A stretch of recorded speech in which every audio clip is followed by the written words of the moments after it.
Yoyyaa daawwattoota keenya jaalatamoo fi kabajamoo yoyyaa oolmaa bultiin badhaadhaa guyyaan irraa kun Kamisa muddee 31 bara 2020 baga jalbultii waggaa haarawaa akka bara 2021 isiniin gahe jecha odeeffannoo kennaa kaasaatii kana qabanne isin biraan gahuu fi kunoo as jirra.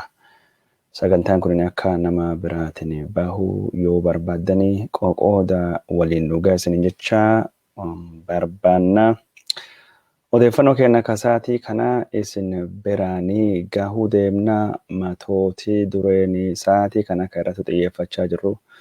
Waraanni naannoo Tigraay keessattuu geggeeffamaa jiru ammallee hammaatee itti fufee jedhamee jira. Warri gargaarsaa kaampii baqattoota Eertiraa naannoo Tigraay keessattuu ejjeefamaniin odeeffannoo biraatii mootummaan Misri chargé d'affaires yookaan immoo hojjetaa embaasii Itoophiyaa ka magaalaa Alqaahiraa jiru yaamee jira jedhame.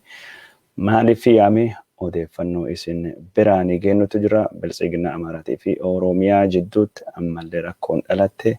Sababii rakkoo kana maali isin biraan gahuu deemna? Paartiin Gamtaa Dimokiraatawaa Oromoo yookaan kan maqaan Ingiliishiin ittiin beekamu Odaa jedhamu murtii boordiin filannoo Itoophiyaa dabarsee balaaleffatee jira. Murtiin dabarse kun maali? Odeeffannoo kana isin biraanii gahuu deemna.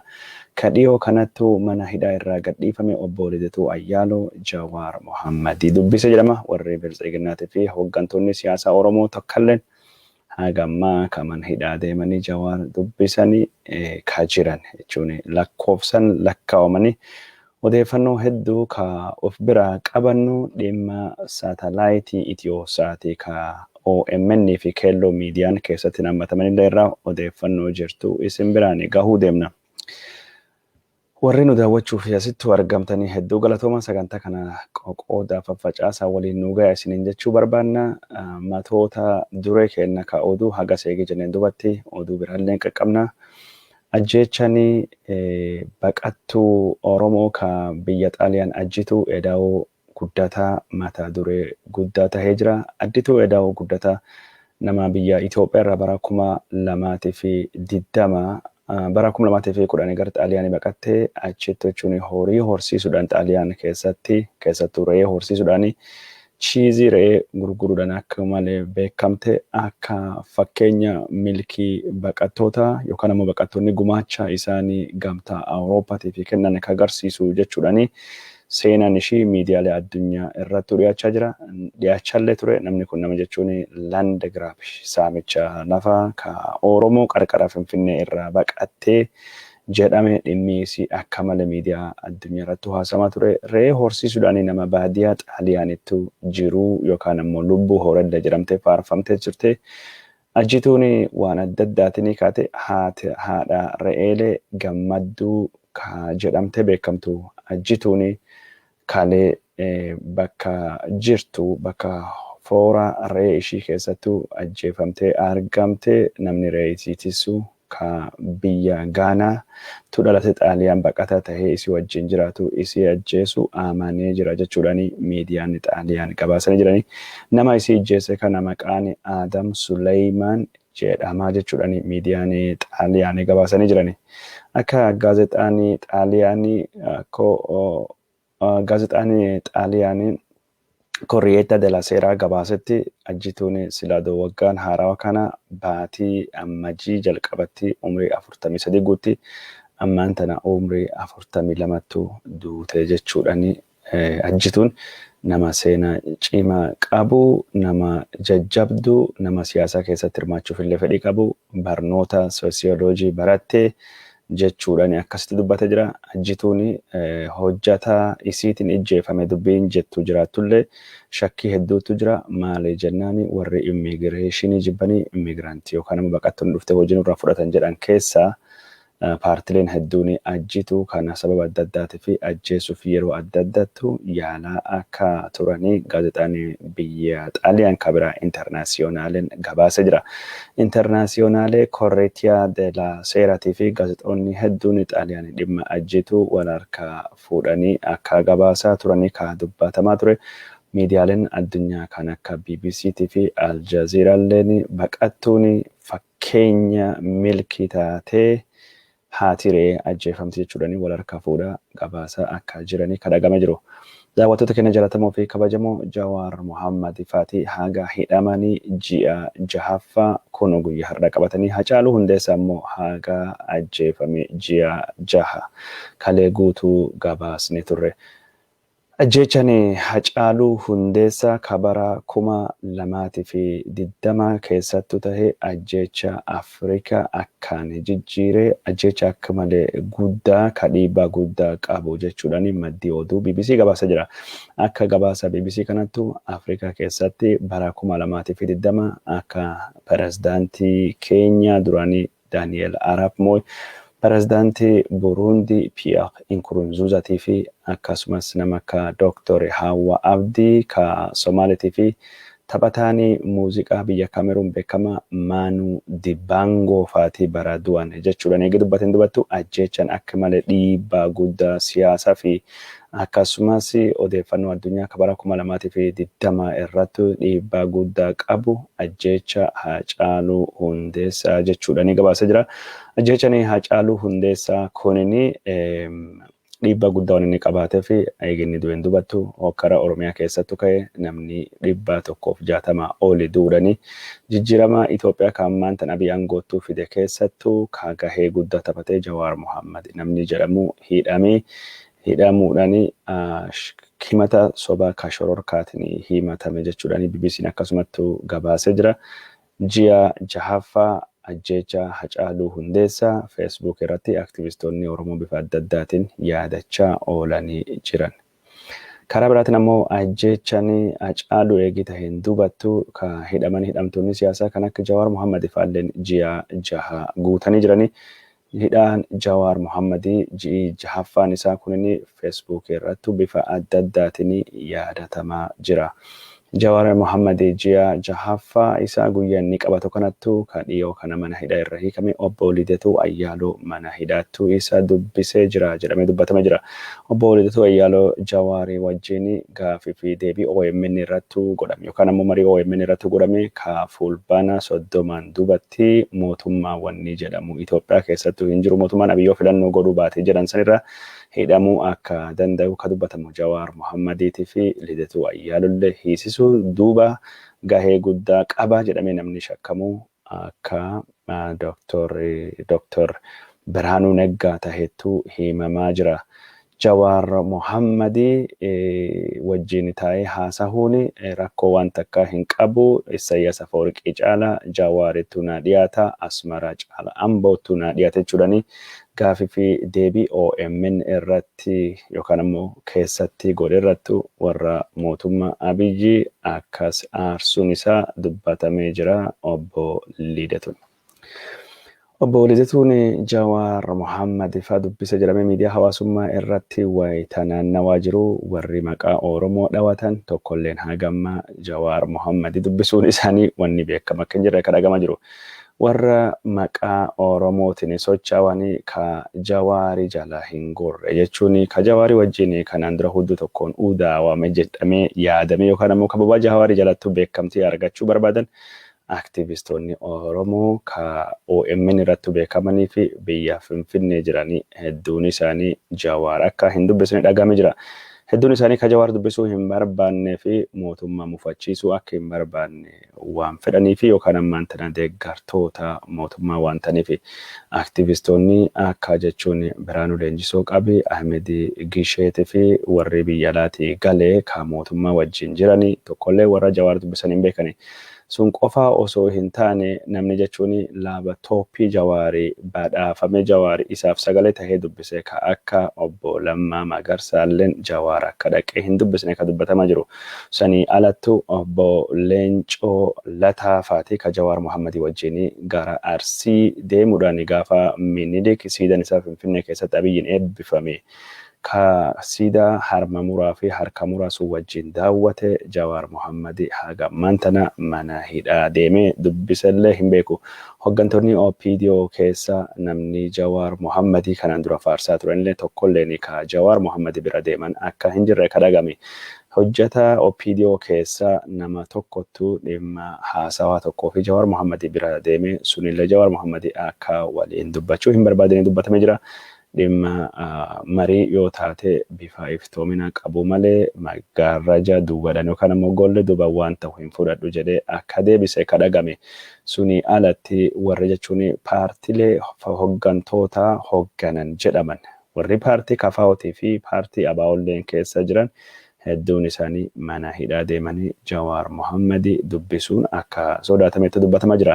Warri jechuun Jawaar Mohammadii dubbii sodaatan keessa sodaatan sun ammoo sodaa warra namaa galu hojjettoota OMN duraanii hedduun isaanii odoo dubbisuullee barbaadanii Jawaar Mohammadii deemanii dubbisuun sodaa guddaa qaba. Maal jennaan hedduu warra mootummaan barbaadaa waan jiruufi bakka Jawaar Mohammadii kayyoo dubbifan saaxilamuu waan danda'aniif akka isaan dhufanii isa dubbisanii inni nu hin barbaadu jedhametu jira.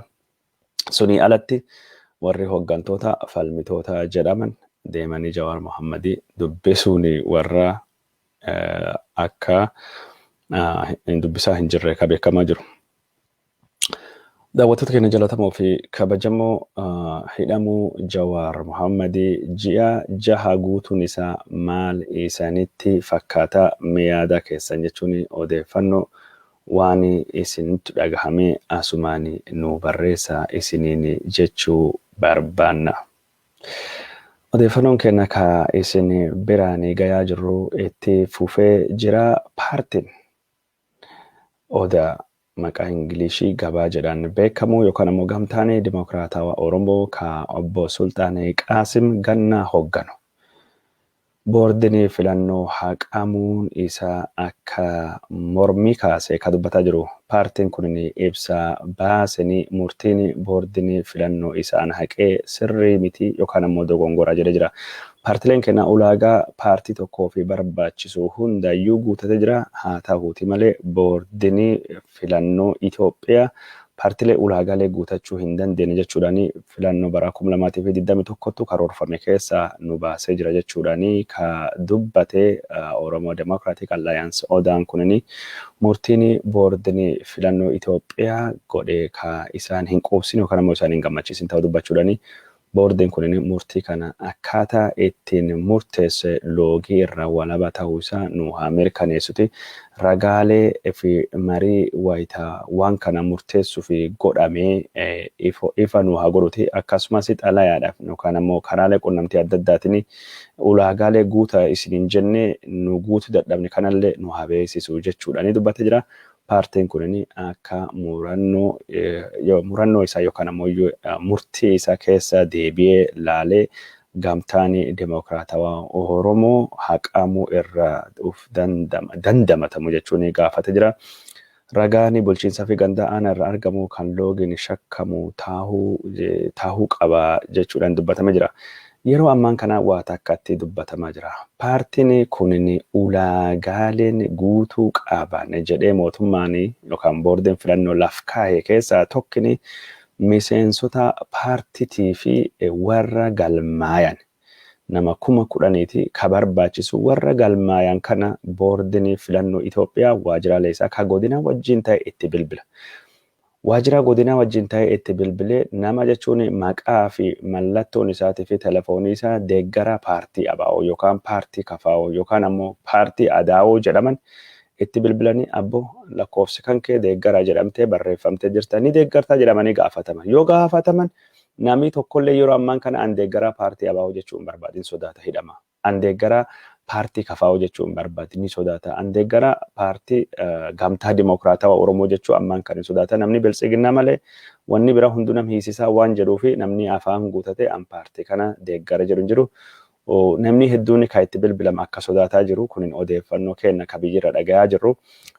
Paartii kana ulaagaan isaan ittiin nama paartii kana jechuun ittiin dabarsanii warra miseensota yookaan deeggartoota jedhaman keessa harka 35 oli yoo sirri tahee paartiin kun jechuun seera qabeessa tahee ulaagaa guutamee filannoof akka inni qophaa'u yookaan ammoo akka inni dhaabbatu ka boordini filannoo Itoophiyaa gabaase jechuun wanni jira akka kana paartiin kun kanattu jira. Hoogganaa fi hundeessaa paartii kana obbo Sultaanii Qaasim Gannaa wajjin akka dubbannetti paartiin keessan kunin haqamuun isaa miira akkamittu sittu dhagaham jedhee wayitaa gaafadhe dallansuu guddaatti nutti dhagahama. Murtiin kunin murtii hin eegine waan nu yaadne hedduu ka duubattu deebisaa jiruu fi jijjiiramii Itoophiyaan abdattee hagame tokko mucucaata akka tahee fi abdii kutachiisa akka tahee agarsiisa jechuudha natti jira. Yoo paartii keessan jechuun haqamuu irra dandamachuu hin dandeenye yookaan ammoo yoo waraqaan isinii kenname beekamtii kan deebitan argan maal godhuu deemtan jedhee kan gaafadhee fi falaa jiru ka seeraa hundayyuu mana murtii dabalatee falmii goonuudhaan maqaa paartii kana deeffachuu fi ulaagaalee jedhamu kana guutachuu fi qophoofne jiran jira. Yoo paartii keessan kana jechuun falmii kana ka mana seeraa hundayyuu ka mana murtii gootanii milkaa'uu dadhabdanii paartilee Oromoo ka seeraan socho'uuf jechuun ammaan tanatti jechuun ulaagaa guutatamu jedhamu kan akka ABO'tii fi KFO'tti dabalamuu fi yaada qabdanii jedhee kan gaafadhe sunilleen akka filannootu waan jira jechuudha ni dubbata jira.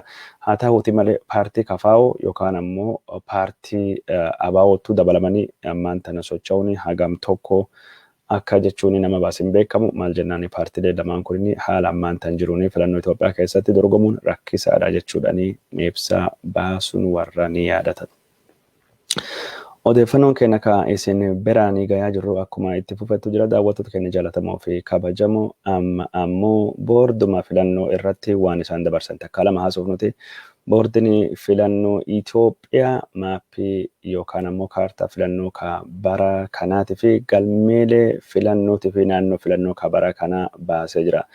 Bu'uuruma kanaan naannoon jechuun Tigraay godinii akka Iraabaa Zoba Tigraay yookaan ammoo godinii Tigraay lixaatii fi Dabbaa Zoba Tigraay godinii Tigraay kibbaa jechuun Tigraay kibbaa jechuun raayyaa hajannuuti Tigraay lixaa jechuun Walqaayitii fi Tsagadee fi Setit Humaraan naannoo keessa jirtu kana naannoo filannoo Tigraay jalattu galmeessa jira. Kunin Biltsiginnaa Amaaraa akka malee dallansiisu jira. Naannoon Tigraay irraa muuramte jechuudhaan yookaan ammoo Tigraay jala bilisa baate kunin naannoo Amaaraa keessattuu caasa Amaaraa jalattuu akka gurmoofte fi hoggansa naannoo kana warri Amaaraa akka muudee gabaasuun kennan yaadatama. Bifuma kanaan filannoo dhufuu keessatti naannoon kun akka naannoo filannoo Amaaraa jalattuu beekamtii argattuu fi filannoo naannoo sanattu ka to'atu bulchiinsi naannoo Amaaraa boordii filannoo wajjin ta'ee akka godhamu ka barbaadame. Haa ta'uutii malee murtiin ammaan tana boordiin filannoo murteessee dirree lafa irratti jechuun waraana Itoophiyaatiin dubattu wanni jijjiirama akka hin jirre ka fakkaatu kunin warra Biltsiginnaa Amaaraa aarsuudhaanii dubbii hedduu dubbachiisa jira. Paartiin Amaaraa yeroo ammaan tana jechuun Biltsiginnaa keessa bi'aaden jiraachuun faayidaa waan tokko hin jiru. Biltsiginnaan paartii ijjeesa fi ajjeesisan ajjeefamaaf ajjeesisan gadaayii fi as gaddaa'in yeroo tokkotti wajjin jiran jechuudhaani paartii Biltsiginnaa Oromoo kana akka ajjeesisa ummati Amaaraa ammoo akka ajjeefamaa jiru bi'aaden ammoo meeshaa ummata Amaaraa ajjeesisaa jiru jechuudhaan dubbatanii jiranii. Karaa biraatiin ammoo paartiin Biltsiginnaan Tigraay as keessattuu jiraachuulleen haga badii warra naannoo Tigraay isaaniin dura turanii Hewwahaatiin balaaleffanne akka as gaddaa'ittu laalama jechuudhaan dubbatamee jira. Biltsiginnaan Benishaangul Gumuzilleen Biltsiginnaa Abiy Ahmed ka waliigalaa keessa jiraachuun warra Amaaraa kan akka malee aarsaa jiraachuutu dhagahamee jira. karaa biraatiin ammoo biltsiginnaan Affaariitii fi Beenishaangul Gumuzii fi Tigraahii ejjannoo tokkoon biltsiginnaa Amaaraa walgahii torbaan lamaan duratti geggeeffame irrattuu balaaleffachuu gabaasuun kennan yaadatama. Odeeffannoo karaa biraatiin ammoo naannoo Tigraahii keessatti waraanii Hiwwahaatii fi raayyaa ittisa biyyaa jidduutti jiru geggeeffamaa jira jechuudhaan dubbatame jira. Tigraahii kaaba lixattu injifannoolee hedduu argatee jira jechuudhaan humni Hiwwahaat injifannoo hedduu argachaa jira jechuudhaan deeggartoonni Hiwwahaatii barreessa jirani. Akka deeggartoonni Hiwwahaatii jechaa jiran kanatti waraanii naannoo Tigraahii ka Hiwwahaatii bakka adda addattu waraana Itoophiyaa irrattu haleellaa geggeessaa jiruun magaalota harkaa dhabee deebisee deeffachaa jira jechuudhaan dubbachaa jiranii. Waraanni Itoophiyaa akka gara magaalaa Hawuuzenitti bobbahee jiru irratti miidhaa guddaa dhaqqabsine jira jedhanii jiran. Haa ta'uutii malee odeeffannoo warraa kunniin qaama bilisaa irraa mirkaneeffachuun hin danda'amne. Telefoonaa fi intarneetiin naannoo Tigraay bakka adda addaa keessattuu ammallee akkuma badee jira jechuudhaan maddii oduu Reuters gabaasee jira. Daawwattoota keenya jaallatamoo fi kabajamoo odeeffannoon kun kanumaan adoo jirtu naannoo Tigraay keessatti ajjeechanii hojjettoota gargaarsaa ammallee itti fufee jira. Kaampii baqattoota Eertiraa Hexaas jedhamtu kan Tigraay keessattuu argamu keessatti hojjetaan dhaabbata gargaarsaa Hoolaandii tokko akka ijjeefamee kan dubbatamee jiru. Lakkoofsa gargaarsaa namni lakkoofsa hojjettoonni gargaarsaa kan ijjeefaman waliigalattuu 5 akka ta'anii kadhagamaa jiru. Dhaabbanni biraas kan warra jechuun gamtaa Awurooppaa miseensa gamtaa Awurooppaa ta'ee naannoo kan keessattuu namni 3 yookaan ammoo hojjettoonni dhaabbata mootummoota gamtoomanii 3 ijjeefamuun isaanii irra dubbatamaa jira. Yeroo ammaan tana gargaarsi namoomaa warri dhiyeessaa jiran naannoo Tigraahii keessattuu ka kaampii Eritiriyaatiif dhiyeessaa jiranii hedduu irrattu miidhaan akka dhaqqabaa jiru kan dubbatamaa jiru. Dhaabbanni gargaarsa namooma naannoo Tigraayitii fi baqattoota Eertiraatiif dhiyeessanii yeroo ammaan tana naannoo Tigraahii keessatti kaampii 2 ka warri Eertiraa qubatee gargaarsa dhaqqabsuu akka hin dandeenye ka dubbatamaa jiru. Walumaa galatti lakkoofsi jechuun hojjettoota gargaarsaa kan naannoo Tigraahii keessattuu ajjeefaman 8 akka dhaqqabee ka dubbatamaa jiru. Odeeffannoo kennaa isin biraan gahuun akkuma itti fufettuu jira. Naannoo Tigraay keessatti waraanii geggeeffamaa jiru gargaarsi namoomaa dhaqqabsuu ammallee akka malee rakkisa jechuudhaan dhaabbanni mirgoota daa'immanii fi dhaabbatan kan mootummoota gamtoomanii UNICEF odeeffannoo baasaa jira. UNICEF ammallee gargaarsa baqattoota Eertiraatii fi akkasumas daa'imman Tigraayitii fi dhiyeessuun akka malee rakkisa jechuudhaan dubbatamee jira. Odeeffannoo karaa biraatiin ammoo Eertiraan waraana Tigraahii keessatti hirmaachaa jiraachaa miidhaa guddaa dhaqqabsaan ishee bifa adda addaatiin mirkanaa'ee jira. Maddii Foreign Policy akka gabaasetti Isaayyaas Afeworqii Tigraahii keessatti lolaa jiraachuun isaa shakkii waan tokko hin jirtu jedhee barreessa jira. Kunis gabaasa torbaan kana keessa New York Times baqattooti Eertiraa ka Eertiraa keessa jiranii waraana Isaayyaasitiin miidhaan guddaan irratti dhaqqabaa jira. Kan ammoo suuraa saatalaayitii irraa mirkaneeffannee jirra jechuudhaan eegii gabaasetti. Gabaasa BBC'tu ammallee waan odeeffannoo kanaan wal fakkaatu torbaan kan keessaa qabatee bahee akka BBC'n jedhutti Isaayyaas Afeworqii Tigraahii keessatti bobba'uun isaa waraanni isaa bobba'uun isaa mirkanaa'ee jira. Sababni waraanni isaa bobba'ee fi walamaa fi tokkoffaa warra Tigraahii haaloo bahuu fi lammaffaa baqattoota Isaayyaas jala baqatanii nama barbaaduu qabuu fi jechuudhaan gabaasa jira. Isaayyaas Afeworqii naannoo Tigraahii keessatti waraana geggeessaa jiruun badii guddaa dhaqqabsaa jira. Jechuudhaan xiinxalaan dhimma gaafa Afrikaa irratti beekamsa guddaa qabaa jedhamee yaadamu Professor Alex Duwal xiinxala isaa bal'aa torbaan darbe keessa dhiyeessuun isaa gabaasne turre. Alex Duwal qofa osoo hin taane Professoriin nagayaa fi araara gaafa Afrikaa qoratu Sheetel Trumvoll Professoriin biyya Norweehii gaafa Afrikaa ammaan tana ka gaaga'aa jiru Isaayyaas Afeworqii jechuudhaan ayyaana Kirismaasii darbeetii fi kennaan Afrikaa barbaadu Isaayyaas Afoorqii naannoo Tigraahii keessaa bahuudhani Itoophiyaa fi Eertiraan walittuu deebi'anii araara jalqabanii Tigraahii fi Itoophiyaan sabaa fi sablammiin hunduu marii adoo jalqabanii gaafa Afrikaa keessattuu nagaa bu'e. Kunini anaa fi kennaa guddaa Kirismaasii uummata Itoophiyaatiifis kennaa guddaa Kirismaas jechuudhaan dubbachuun isaa dhagahamee jira. Karaa biraatiin ammoo dippiloomaatini mootummaa Ameerikaa ka duraanii ka araara London ka bara 1991 mootummaan dargii aangoo gadhiisee Hiwwahaati Ihaadig aangoo qabatee hogganuun isaa himamu Herman Cohen mootummaan Abiy Ahmed Hiwwahaati dargiin waggaa 18 ittiin lolee mo'achuu dadhabee torbaanota keessattuu ammaan tana ni mo'adha yookaan ammoo waan mangistuun dadhabe bakkaan gayaa jechuun dogongor jechuudhaan rakkoolee Itoophiyaa walxaxxuu jirtuu furuu fi karaan jiru marii qofaa jechuudhaan dubbachuun isaa karaa tiwiiteriitiin addeeffamee jira. Daawwattoota kennaa jaalatamoo fi kabajamoo odeeffannoon isin biraan gayaa jijjiirru kanuma odeeffannoo kennaa kabiraatiin ammoo Abiy Ahmed haga aangoo qabatee Itoophiyaa keessatti odeeffannoo dhugaa argachuun rakkisaadha jechuudhaan CFR gabaasee jira. CFR akka gabaasee jirutti mootummaan Abiyyi karaa pireesitiin riifoormii fidaa jedhamee yaadamaa jiraatullee riifoormiin inni fidaa jiru hagammattu akka malee xiqqaadha. Council on Foreign Relations CFR akka jedhettu Abiy Ahmed yeroo ammaan tana utuma guututti odeeffannoo mootummaan Itoophiyaa addunyaa fi dhiyeessu miidiyaan isaa qofti dhuunfate miidiyaa falmitoota hojii alaa godhuudhaan odeeffannoo dhugaa osoo hin taane odeeffannoo kijibaa oomishuu irratti mootummaan isaa xiyyeeffata jechuudhaan dubbata jira. Odeeffannoo kijibaa kana dhiyeessuudhaan odeeffannoo kanaaf namalee qaamii amanamaan hin jiru jechuudhaan waraanuma Tigraahii keessattuu gaggeeffamaa jiru kan miidiyaan addunyaa akkaan hordofaa jirullee ilaalchisee odeeffannoo kijibaa akka inni barreessaa jiran dubbachaa jira.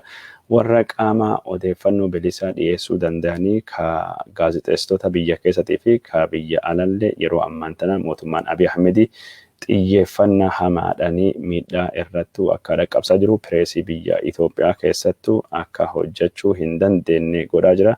Abiy Ahmed yeroo ammaan tana walaabummaa ofiin of ibsuu yookaan ammoo freedom of speech irrattuu mootummaan isaa akka malee dhiibbaa guddaa godhaa jira. Amanamummaan isaa sadarkaa addunyaatti akka malee gabbu'ee jira jechuudhaan akkasittuu gabaafamaa jira. Daawwattoota keenya jaalatamoo fi kabajamoo odeeffannoon keenya kan isin biraan gayaa jirru akkuma itti fufettuu jira. Naannoo Benishaangul Gumuzii keessatti rakkoo dhalatee ka Metekkelii kana gargaarsi itti fufee jira jedhamee jira. Wayita uummata Amaaraa kan naannoo Benishaangul keessa buqqee bulchiinsi Finfinnee ministeerii galii Itoophiyaa Kalaaqoo Ayyaaloo tiifi waajjiraalee mootummaa gargaarsaa kennaa jiran kanatti uummati Gumuzii kan naannoo Amaaraa irra buqqa'ee fi uummati Gumuzii kan godina Metekkelii keessa buqqa'ee gargaarsa argachaa hin jiran jechuudhaan aktivistoonni naannoo Benishaangul gabaasaa jirani. Akka aktivistoonni naannoo Benishaangul kun gabaasanii jiranitti uummati Gumuzii kan buqqa'ee inumaayyuu akka yakkamaattu ilaalamaa jira yookaan ammoo hidhamaa jira jechuudhaan gabaasaa jirani. Karaa biraatiin ammoo godina Metekkelii keessatti namoonni 3,100 oli hidhamanii jirani. Namoonni 3,100 oli kan hidhaman kun hundinuyyuu baay'inni isaanii yookaan hundi isaanii Oromo akka ta'e kan himamaa jiru. Sababii isaan ittiin himatamanii deeggartoota ABO 5 yookaan ammoo jechuun haftee warra Hiwwahaati yookaan juntaa sigibgibii jechuudhaan akka himachaa jiranii kan dhagame jiru. Namoota hidhaman keessa abbaan gadaa godina Metekkelii yookaan ammoo abbaan gadaa Maccaa kan naannoo kanallee akka argamu kan dhagame jiru. Yeroo ammaan tana Oromoo taatee afaan Oromoo dubbattee Oromummaa quuqaa qabaattee jennaan ABO 5 jechuudhaan mootummaan kun namidha. Benishaangul Gumuzii godina Metekkelii keessattuu ajjeechaa fi hidhaan Oromoo irrattuu gaggeeffamaa jiru. Qaama hidhaa fi ajjeechaa Wallaggaa lixaatii fi qeellam Wallaggaa irratti maqaa ABO balleessuutiin godhamaa jiru jechuudhaan akkasittuu gabaafamaa jira. Daawwattoota keenya jaalatamoo fi kabajamoo odeeffannoon keenya kan isin biraan gahuutu jirru itti fufee jira. Odeeffannoo itti aantu keessanii dhimma jechuun Itiyoosaati. ka OMN fi keelloo miidiyaa keessattuu hin hammatamin odeeffannoo sunillee isin biraan gahuu deemna. Odeeffannoo biraatiin ammoo waan Itoophiyaatii fi Suudaanii daangaa Suudaan irratti ta'uu deemullee isin biraan gahuu deemna. Odeeffannoolee biraallee qaqqabna. Mee amma ka jalqaba Itoophiyaa fi Suudaanii dubbii warraa ammaan tanallee hammaachaa akka jirtuuttu dhagayamaa jira. Maaltu dubbii kana hammeessaa jira kaa jedhu takka lama dubbannuti. Suudaan lafa wal falmaa jirru ka Itoophiyaatii fi daangaa Suudaan irra jiranii hedduu isaanii qabannee jirra jechuudhaanii dubbatamee jira. Karaa biraatiin ammoo obsii mootummaa Itoophiyaa daangaa qaba. Suudaan lafa qabatte kayyoo gad dhiistee hin baane taanan mootummaan Itoophiyaa ofirraa lolee lafisaa bilisoomsee qabata jechuudhaanii dubbii himaanii ministeera haajaa alaa Itoophiyaa obbo Diinaa Muftii gaaffii fi deebii FM 107.8 FM magaalaa Finfinnee argamu tokko irratti dubbachuun isa dhagahame jira.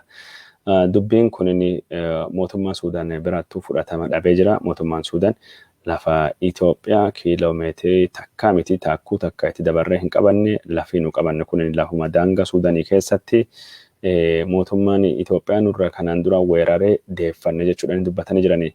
Karaa biraatiin ammoo obbo Diinaa Muftii mootummaa biraa ka dubbii kana oowwisuu barbaadu yookaan ammoo Suudaanii fi Itoophiyaa walitti naquu barbaadutu jira jedhee dubbatee jira. Qaamni kun kam akka tahe addaan hin baasne garuu Reuters akka jedhutu shakkiin qaama kana mootummaa Misrii ta'uu hin oolle jechuudhaan dubbatee jira.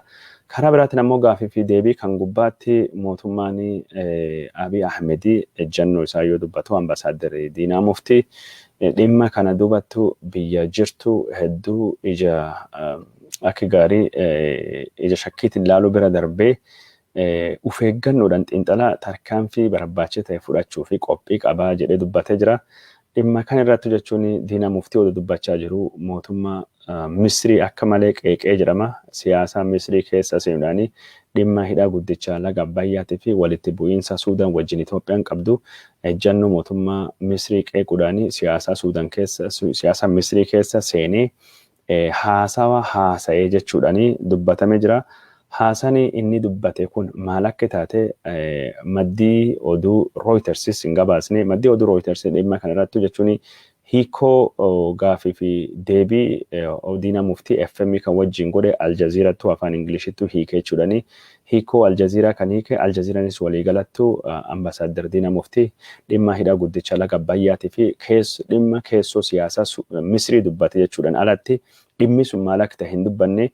Garuu Aljaziiraan eegee oduu kana barreessan duubatti wanni kun mootummaa Suudaanii akka mootummaa Misrii akka malee dallansiisee akka Reuters jedhutti mootummaan Suudaanii mootummaan Itoophiyaa dhimma Misrii keessa seenee dubbii marquu yookaan ammoo laaquu hin qabu jechuudhaanii ibsa baasee jira. Ibsi baasuu qofa osoo hin taane dubbii itti gaafatamaa embaasii Itoophiyaa ka magaalaa Kaayiroo yookaan ammoo magaalaa Alqaahiraa magaalaa guddittii Misrii jiru yaamee jira. Wantiin inni yaamee fi odeeffannoo FM irratti dubbate yookaan ammoo ejjannoo mootummaa Itoophiyaa ta'uu danda'ama kaa jedhamee dubbii himaanii ministeera haajaa alaa Itoophiyaa obbo Diinaa Muftii dubbate irratti ibsa gaafatee jira.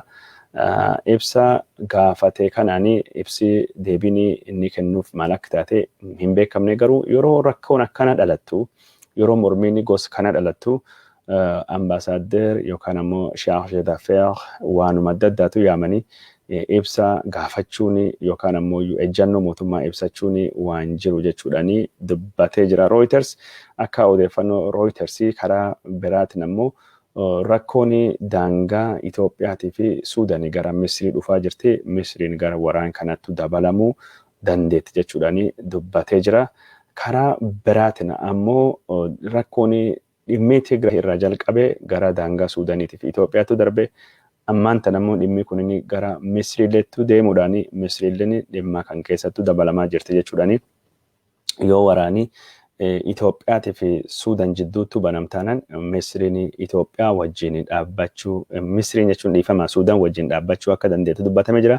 Keessattuu mootummaa Misrii ka aarsee akka jechuun gabaasalee miidiyaa Arabaatiin Eertiraan miseensi biyyi liigii Arabaa yookaan ammoo gurmuu Arabaa Itoophiyaa wajjin dhaabbachuudhaan karaa Hajar yookaan ammoo karaa Humaraatiin Eertiraa irrattu Suudaan irrattu waraana banuun isii akka malee dallansuu guddaa uumee jira. Ejjannoo mootummaa Itoophiyaatii fi Eertiraa walitti fide kana dura dhaabbachuu fi Misrii fi Suudaanii wajjin dhaabbachuu akka danda'amu ka dubbatamaa jiru. Karaa biraatiin ammoo mootummaan Itoophiyaa qaama sadaffaatti dhimma kanarra bu'aa buufachuu barbaada. Itoophiyaa fi Suudaan walitti naqaa jira jedhee dubbatee jira. Dubbii kana qaama sadaffaa jechuu malee mootummaan Itoophiyaa afaan guutatee Misriitu duba jira jedhee dubbatamee yookaan dubbatee hin beeku.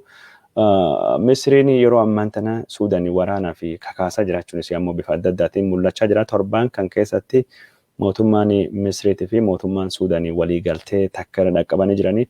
Waliigalteen kun Suudaanii fi Misriin hariiroo nageenya irratti hojjechuu yookaan ammoo tasgabbii biyyoota lamaaniitiif dhimma hidha guddicha laga Abbayyaa irratti hojjechuu qofa osoo hin taane Misrii fi Suudaanii karaa jechuun dinagdeetiidhaan tarkaanfii walitti fidu fudhatanii kooriidarii daldalaa ka Suudaanii fi Misrii uumanii jiranii. Kooriidariin kun jechuun bakka daldalli bilisaa biyyoota lamaan kan keessattuu geggeeffamu. Waliigalteedha kanaanii akka jechuun Suudaanii dinagdee Misrii irraa fayyadamtuu fi turizimii fi wantoota adda addaa irraa akka fayyadamtu haalli ni mijata. Keessattuu yeroo ammaan tana Suudaan akka balbala galaana Misrii akka Suwiis fa'aa itti fayyadamuu dandeettuu fi wanni kun ammoo Suudaanii fi taarifa alattu bilisaanii akka tajaajila argattu godhamaa jira. Kun jechuun waliigaltee Suudaanii fi Itoophiyaan kooriidarii daldala Poort Suudaan Matammaa Gondarii kanaan dura hundeessan kan ammaan tan jechuun walitti bu'iinsi daangaa Itoophiyaatii fi daangaa Suudaan kunin akka hojiirra hin oolle godhe. Itoophiyaan dhiyoo dippiloomaatota isiitu dabalatee ministeera daldalaatii fi akkasumas ministeera jechuun geejjiba Suudaanitti ergitee jirti. Suudaan warri kan ofirra deebistee hin mari'annu jettee dhimmi daangaa murtaa'u malee kun jechuun kooriidarii Gondar Matammaa Gadarii fi walumaa galattu Gallabaat jechuun achi gara jechuun Poort Suudaanii ka deemu ka yaadame sani hojiin sun akka hojiirra hin oolle godha. Mootummaan Misrii Suudaanii nutti isinii jira yoo Itoophiyaa wajjin zoonii daldala bilisaa uumuu hin dandeenye Misrii wajjin zoonii daldala bilisaa uumuu dandeenya. Poort Suudaanis Itoophiyaa tajaajiluu fi keessattuu Gondar tajaajiluu fi naannoo Amaaraa misoomsuu fi akka hojjetamu yaadamee ture. Akka inni dooniiwwan gurguddoo qubachiisuu danda'u terminaalii gurguddoo hojjechuu fi ture. Sagantaan sunis amma Itoophiyaan fi Suudaan akka gaarii walitti hin jirree fi Suudaan investimentii sanii waan hin qabnee fi maallaqii sun jechuun biyya Qatariiftii fi akkasumas Turkiyaa yookaan ammoo Turkii irraa dhufaa jedhamee yaadamee ture. Amma wanni sun waan hin taanee fi Suudaan jechuun investimentii poortii irratti godhuu hin qabdu. Maallaqa qabdu waraanaa fi ofiin ijaaruu irratti fayyadamtee poortiilee jechuun balbala galaanaa Suudaan Misrii kan akka Sooknaatii fi kan akka jechuun Suwiis bilisaan akka fayyadamtu walii galamee jira. Kunin waan takka. Karaa biraatiin ammoo waraanii Suudaanii yoo Itoophiyaadhaan kan weerarame taate Misriin gargaarsa Itoophiyaatiif dhiyeessuu fi qophii jirti jechuudhaanii miidiyaaleen Arabaa gabaasaa jiranii. Qophii jirti qofaayyuu osoo hin taane yeroo ammaan tana meeshaalee gurguddaa waraanii jechuun waraanni Misrii gara Suudaanitti ergaa jira jechuudhaanii gabaafamee jira. Bifuma kanaan jeettileen waraana Suudaanii waraana Misrii gara Suudaanii gara magaalaa akka jechuun Omdurmaaniitii fi magaalaa Kaartumii akka dhufanii qubachaa jiranii kadhagamaa jiru. Waraanii lafoo ka Misriis gara Suudaanii dhufaa jiran jechuudhaanii maddeen oduu Arabaa tokko gabaasaa jiranii. Haa ta'uuti malee maddeen oduu gurguddoon addunyaa odeeffannoon kun hagama tokko qabatama jechuudhaanii yaalii godhuu fi carraaqullee mootummaan Misrii Suudaan wajjin jira gargaarsa hunda dhiyeessinaa fi biyya obboleetti Misrii jechuudhaan alatti qabatamaan maal akka godhaa jiru wanni mul'ate hin jiru jechuudhaan dubbatamaa jiru. Garuu shaakallii xayyaara ka ji'a tokko magaalaa Kaartumii keessattuu baatii sadaasaa keessatti godhuu warra miidiyaan addunyaa irra dedeebi'ee gabaasaa akka jiru kadhagamaa jiru. dubbiin daangaa Itoophiyaatii fi daangaa Suudaan hammaachaa jirti. Misiriinis gara waraana kanattu dabalamuu akka dandeettu kan dubbatama jiru. Waajirri koominikeeshinii Gondarii lixaa dhimma kana irratti hojjechuun ibsa baasuu isaa isinitti himne turre. Hoogganaan waajjira koominikeeshinii naannoo kanaa akka inni dubbatetti torbaan kan keessatti waraanni Suudaanii meeshaalee fi midhaanii gatiin isaa birrii miiliyoona 25 yookaan ammoo birrii biiliyoona 1 yookaan ammoo miiliyoona doolaarii 25 ol ta'uu barbaadeessee jira jechuudhaan dubbatame jira.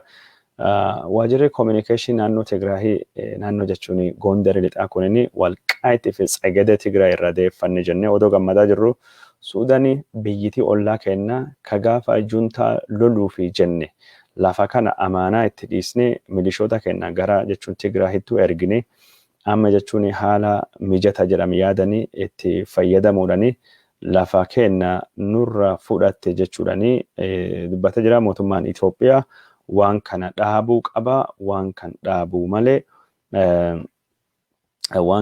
malee rakkoo guddaatu nu qunnamuu deema jechuudhaani hoogganaa jechuun waajjira koominikeeshinii hoogganaa Gondarii lixaa ka tahanii obbo Dassaalany Xaasoo dubbatee jira. Obbo Dassaalany Xaasoo yeroo ammaan tana naannoon kun gaaga'amiinsa tasgabbii hamaa keessa seentee akka jirtu kadhagamaa jiru.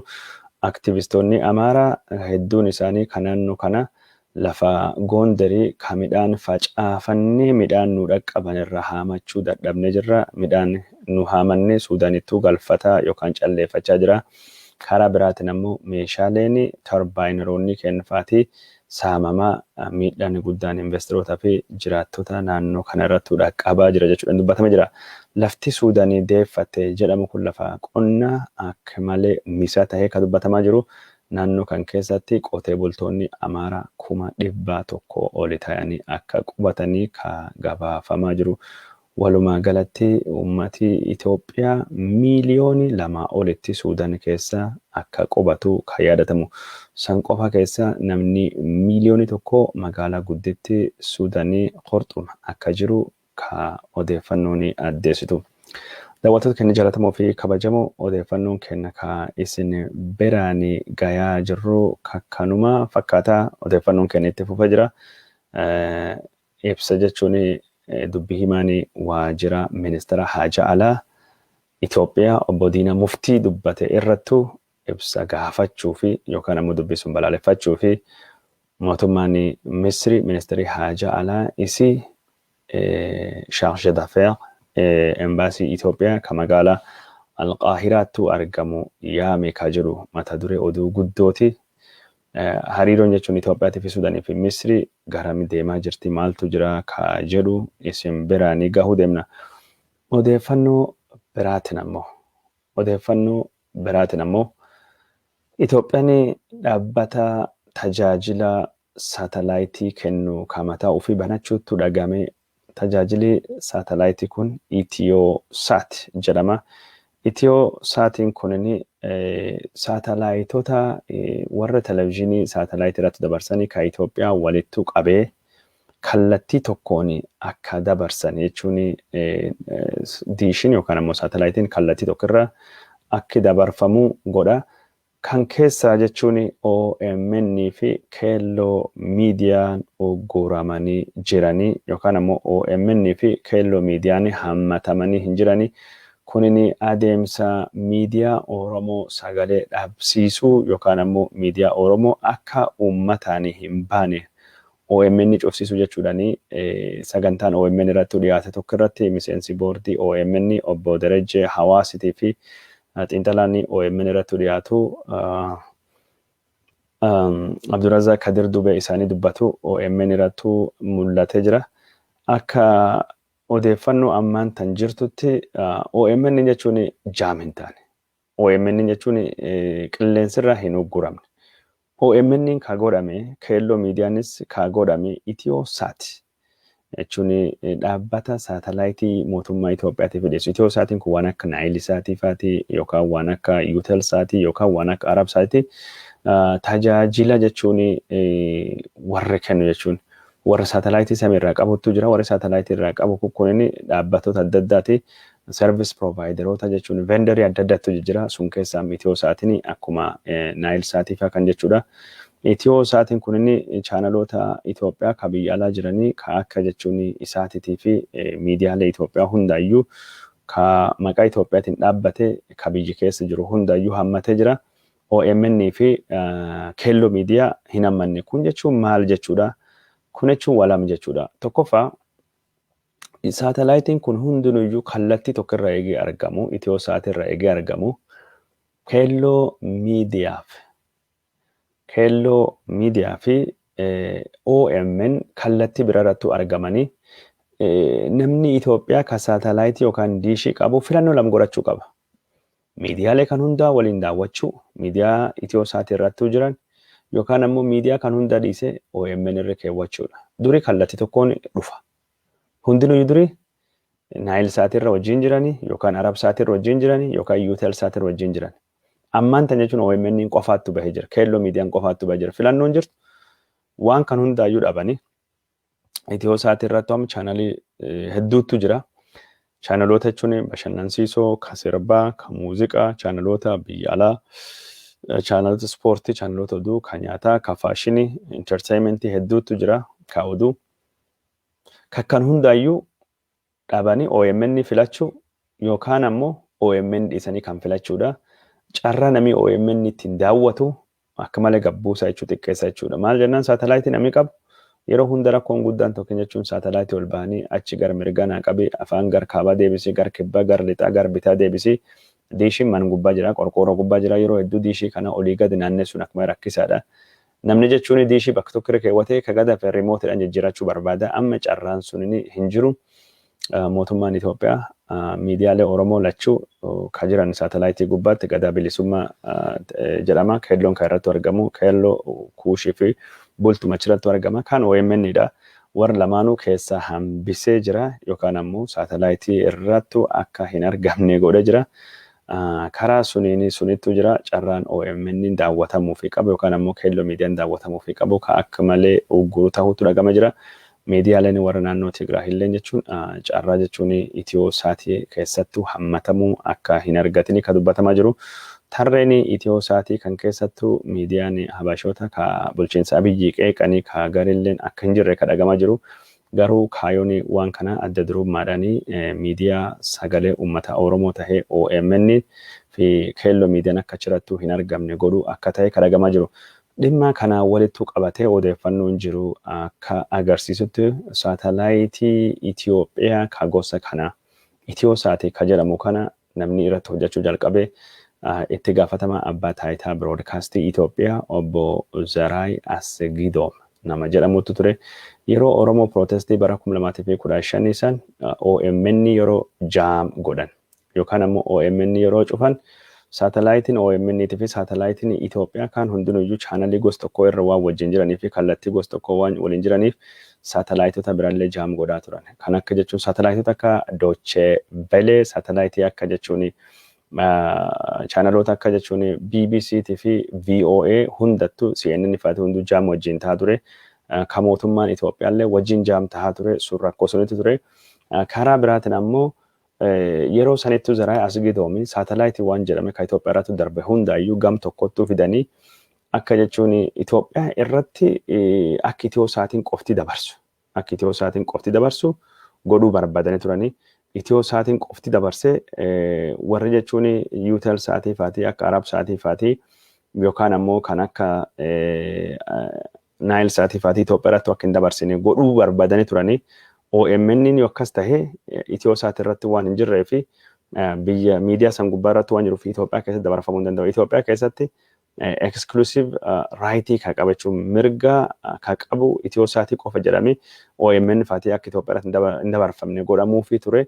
Haa ta'uutii OMN qofa osoo hin taane yeroo sanitti Itiyoosaatii yoo isa yaadattan ta'a saatalaayitiin gosa kana jalqabame OBN innis irratti hirmaachuu jaate ture. OBN yeroo sanittu sagalee jijjiiramaa jedhamee miidiyaa Itoophiyaa jalatti buludate Zaraay Asgidoom jalatti buludate. Zaraay Asgidoom kanaa fi qophii afaan Oromoo ka ETV ka cufame akka inni banamu murteesse odoonni bansiisuttu jiru. Gaazexeessota 50 haayir godhee minda baajetii baafamee abbaa taayitaa biroodkaastii Itoophiyaa ETV jalatti afaan Oromoo deebisaa odonne jiru mootummaan warraa galagalees piroojeektiin kunillee addattuu dhaabbatee piroojeektii sanii amma mootummaan Abiy Ahmed akka haarawattu deebise jechuun Itiyoosaat jechuun waanuma waggoota 3-4 kan carraaqamaa ture. Nama Itiyoosaati keessattuu hirmaatee kan yeroo sanii eegi jijjiiramee dhufeen dubattuu Abiy Ahmed gorsaa ture kan jechuun OMN fi chaanaloota hedduu waliin walitti hidhata qabu yeroo sanii jijjiiranii odeeffannoo kana waggaa 2 waggaa 3 duratti yeroo sanittu beenna yeroo jijjiiramee dhufeen dubattuu OMN fi mootummaan faatidha gaafa hariiroo cimaa qabanii warri OMN keessa jirullee gariin piroojeektii kana deeggaraa akka turanii kadhagamaa ture yeroo sanitti jechuun yaadii ture saatalaayitii hedduu kana jechuun yoo walittuu qabee mootummaan Itoophiyaa biyyoota jechuun gamtaa Awurooppaa fa'aa saatalaayitii jechuun kaampaanota warra kireessan yookaan ammoo kaampaanota Israa'el fa'aa kireessan irra yoo itti fayyadamee akka walootu yoo deemanii gamtaa kaampaanota kan wajjidhani negotiate godhanii gatiin namaa gabbuu danda'u. Bulk sale jedhama. Hedduu ta'anii dhiyaatanii gatiin saatalaayitii dhiyeessuu akka malee gabbuu deema. Kanaafuu akka walootu deemne wajjin negotiate goone gatii gabbuusifne saatalaayitii gatii rakkisaatiin arganne odeeffannoo uummata Itoophiyaatiif dhiyaatu gatii rakkisaatiin dhiyeessuu dandeenya jedhamee karoorfamee ture. Haa ta'uutii malee mootummaan Abiy Ahmed yeroo sanilleetti akkasillee fi itti dabalamullee waliin yaada ture. Saatalaayitii kanattu fayyadamee more control yaada ture. Piroojeektii kana jechuun namni garii insa keessa Abiyyi gaaf jiru jalqabee jedhameeti kijibadha. Abiyyi gaaf insa keessa jiru piroojeektiin hin jalqabne. Piroojeektiin kun inni bara 2002 fi gara 15 yaadii isaa akka malee finiine. Piroojeektii kana ka yaada kana finiinse yeroo sanittu Zaraa Asgidoonfaatu ture. Abiy Ahmed faati yeroo sanittu OBN keessa turanii walittu qaba boordii OBN Abiy Ahmed ture. Boordiin OBN yeroo sanitti yoo isa yaadatan taate OBN ETV jala bilisa bahee sagalee Oromoo fakkaate gaafa jechuun OMN inni akka isaa ture sani warra waan kan didaa ture. Kanattu jira karaa saatalaayitiin wanni tayaa jiru daawwattoota keenya jaallatamoo fi kabajamoo waan nu hordoftanii fi hedduu isin galateeffachuu barbaanna. Odeeffannoon keenya gaggabaabduun Oromiyaa irraa isin biraan gayaa turre kakkanuma. Odeeffannoo biraa ka sadarkaa addunyaa isin biraan gahuu deemna. Odeeffannoon sadarkaa addunyaa ka isin biraan gahuu deemnu. Dhukkubni koronaa vaayirasii sanyiin haarawni isaa Ingilizattuu argamu gabaafamee jira. Oduu mata dureen addunyaa ka torban kana dhimma sun turte. Dhukkuba koronaa vaayirasii kan Ingiliza qofa osoo hin taane sanyiin koronaa vaayirasii adda addaa 5 biyyoota adda addaa keessattuu argamuutu gabaafamee jira. Sanyiin dhukkuba koronaa vaayirasii kan gosa Ingiliza keessatti argame as Ameerikaallee seenee Koloraadoo keessatti mul'atee jira jedhamee jira. Sanyiin dhukkuba koronaa vaayirasii kan Ingiliza keessattuu argame kunni kanaan dura biyya Jarmanii seenee nama tokko ijjeessa jechuudhaani miidiyaaleen Jarmanii gabaafamee jira. Namni lamin jechuun baatii Noofembar yookaan ammoo sadaasaa keessatti dhukkuba kanaan dhukkuba haarawaa koronaa vaayirasii kanaan qabame tokko du'ee tokko akka dandamatanii ogeeyyonni fayyaa biyya Jarmanii ka dubbachaa jiran. Karaa biraatiin ammoo yeroon kun yeroo tallaalliin dhukkuba koronaa vaayirasii argame jechuudhaani gabaafamaa jiru. Dhukkuba kanaa fi yaalii kennuu fi kaampaaniin jechuun Ameerikaa Pfizer jedhamuu fi Moderna jedhamu tallaallii baasanii tallaallii warra kun bal'inaan hojii irra oolaa akka inni jiru kadhagame jiru. Ingilizattis Yuunivarsiitiin Oxford fi AstraZeneca warshaan qorichaa jedhamu tallaallii argatee jira. Tallaallii kanas mootummaan Ingiliza beekamtii akka kennee fi kadhagame jiru. Tallaalliin AstraZeneca, Oxford, tallaalliin Moderna fi akkasumas Pfizer kun dhukkuba koronaa vaayirasii fayyisuu fi yookaan ittisuu fi harka 100 keessa 95 oli milkii akka agarsiisanii ka dubbatamee jiru. Harka 100 keessa dhukkuba koronaa vaayirasii fayyisuu fi harka 79 milkii qaba ka jedhame warshaan Chaayinas qoricha tallaallii dhukkuba koronaa vaayirasii oomishuun isa dhagame jira. mootummaan Chaayinaa tallaalliin kun akka hojii irra oolu hayyama kenneefii jira jedhamee gabaafamee jira. Dhukkubni koronaa vaayirasii haarawni Ingilizatti mul'atee fi dhukkubni sanyii koronaa vaayirasii haarawni mul'ate biyyoota 15 keessatti yeroo ammaan tana mul'achuun isa dhagamee jira. Dhukkubni koronaa vaayirasii waan jiruuf of eeggannoo godhachuun barbaachisaa akka ta'e kan dhagamaa jiru. Of eeggannoo jechuun gargari fagaachuu, maaskii gargaaramuu, tallaalittuu argame jedhanii of daggachuu dhiisuun ammallee barbaachisaadha. Mallattoon dhukkuba koronaa vaayirasii namirrattuu argamnaan torbaan 2 fi namirraa addaan of baasuun barbaachisaa yookaan ammoo bakka qormaata deemanii qoramuunis akka gorfamu dubbatamaa jiru. Biyya Ingilizaa paarlaamaanis waliigaltiilee daldala bilisaa Ingiliz gamtaa Awurooppaa wajjin seente paarlaamaan Ingilizaa mirkaneessee jira. Magaalaa guddittii Yemenii kibbaa Aden keessatti dhukaasii guddaa fi dhoohinsi guddaan dirree xayyaara magaalaa Edeniitti ta'uutti dubbatamee jira. Dhukaasa kanaan namoonni 20 ol akka ajjeefamani. Dhukaasaa fi dhoohinsi kun kan dhagahame mootummaa Saudi Arabiyaatiidhaan kan gargaaraman falmitoonni Yemenii kibbaa eegii mootummaa hundeeffachuu fi walii galanii biyya baqaa Saudi Arabiyaa irraa gara Yemenii kibbaa Adenitti deebi'aniin duuba akka taate kan dhagahamaa jiru. Asii Ameerikaa keessatti dinagdee Ameerikaa ka dhukkuba koronaatiin miidhamte gargaaruu fi akkasumas maatiiwwanii fi namoota Ameerikaa ka dhukkubni koronaa vaayirasii miidhee kana gargaaruu fi mootummaan Ameerikaa gargaarsa stimulus package jedhamu marsa lammaffaa baasee jira. Gargaarsi jechuun mootummaan Ameerikaa ka koongireesiin isaa dhiyeesse keessattuu birrii doolarii 600 namaaf akka kennamu kan barbaadamee jiru.